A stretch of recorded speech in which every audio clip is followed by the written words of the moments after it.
couple questions, I guess. One is, have you heard from the CFL? Yeah. Actually, we haven't had.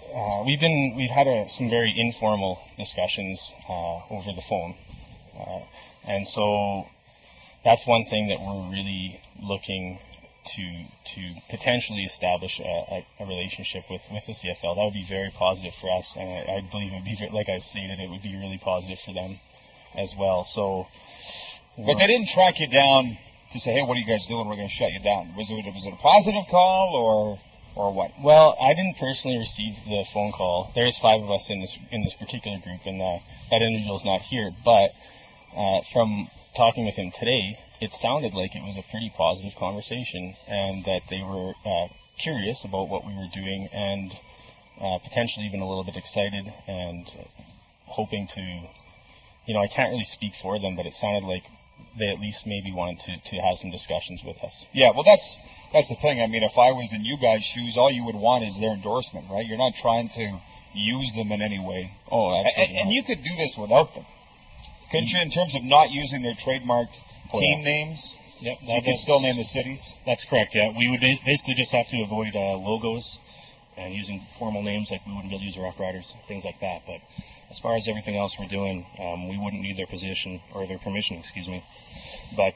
But ultimately, we like Matt said, we really do think that what we're doing here is having a positive impact on the league. So if they get behind us, that would really mean a lot. Yeah. The other thing is, if you guys read my website, there's a lot of naysayers. There's always somebody going to hate you, right? Yeah. You're feeling that already? Are you feeling some of that? No, when I say that, when I put the story up with you, was it you or Matt quoted on Thursday? Myself, yeah. It was you. Yeah. And people are already writing in my comment section saying, not a chance, it's got to be free or I won't play. Yeah. And these guys don't understand. You couldn't do this for free. And I'm sure one day your goal probably is to let players play for free, but you couldn't do that right now, right? Well, we're just starting out, so, yeah, we kind of have to start with a fee. Down the road in, a few years, if we can get some good sponsorship and establish some good partnerships, then yeah, we would definitely consider reducing the price. But as it stands right now, what we're charging, based on what we've researched and compared, it seems pretty reasonable. Yeah, there's definitely sites in the U.S. that are pay sites. However, it would be, like you said, Rod, it'd be ideal to have something at a more reasonable cost. Although when we do the cost breakdown, it does come out to about 55 cents a week. So it's pretty cheap, although it isn't free. But for instance, the job our programmer is doing, I was just speaking with him last night, and we meet at least twice a week, and we spend a lot of time on this. But the job he's doing is worth an incredible amount of dollars, in monetary terms, if we were if he was charging us a fair rate. Well, just for a guy like Lynch, for instance, the whole fantasy thing, and it's foreign to me. I don't want to pick on John because him and my dad went to Luther together, but I'm just saying, do you have any numbers on how many guys play fantasy football? Like, you can't follow this game, especially as much as John does, and Joe too, and not hear about fantasy football. I mean, there's hundreds of thousands, if not millions of guys in the U.S., right? Do you have those numbers?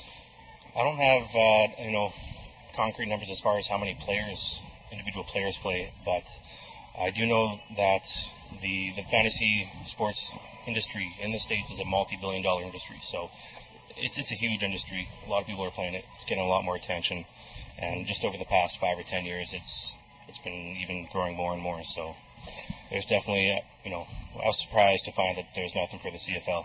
No, and that's why, again, for those that don't understand, for the CFL itself, you want to know how your players are doing, right? Mm-hmm. So I would think ratings should go up.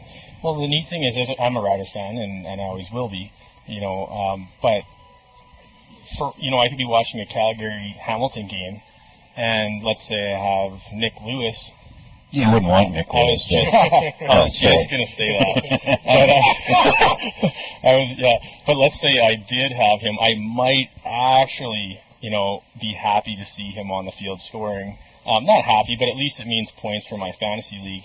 And just to make a point with the NFL, I'm a CFL fan first and foremost, but I started playing NFL fantasy football, and I hadn't watched a single NFL game about 5 years ago. I started playing, And now I still watch CFL more adamantly than any NFL games, but I definitely pay attention to the NFL. So wouldn't that be neat if Canada could, first of all, get that kind of attention to have people watching all 4 games, which is really realistic, because in the NFL you can barely watch every game, and within our nation, and to get some recognition from, like, for instance, the United States. Yeah.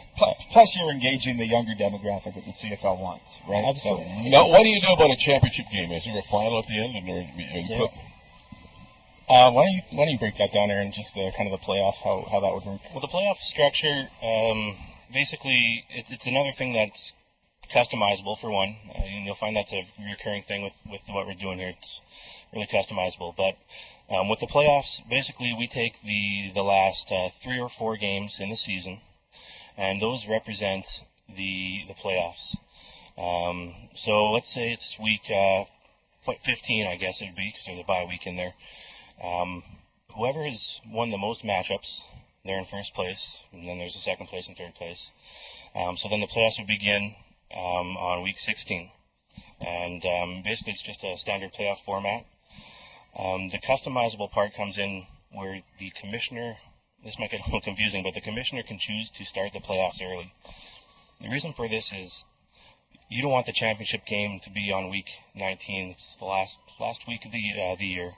Some teams that have been successful, let's take Montreal or ourselves for an example last year, they're not playing a lot of starters in week 19. They don't want to get injuries. So a lot of people will get upset when there's a championship game and none of their starters are playing. So we added that customizable kind of a piece to avoid that if commissioners wanted to. all right. Lynch had to make it confusing. I think it's a great concept. It is great. Fantastic concept. We are out of time, so let me just say, how can people get engaged? Where do they start here? Well, check out our website if you'd like. It's www.fantaseh.ca, so Fantaseh. And it's just a landing page, like we said, but we will be up and running early May. And then you'll be able to actually see, there'll be a demo on there, and you can see how everything works. I think for a lot of people that are visual people, it'll really help to understand what it's all about. And if you want the quickest updates on the sites, you can actually enter your email address on that site, and once we have updates, we'll send you an email so you're the first to know when things are up and running. So, all right, Matt and Aaron Brown, thank you. Thanks for It's having going to be us. huge. Thanks Huh? a lot. I hope so. I hope so. Okay, well, we'll keep in touch, all right? Thank you. All right, Fantasy football is what we're talking about on Sportsline. Back with more right after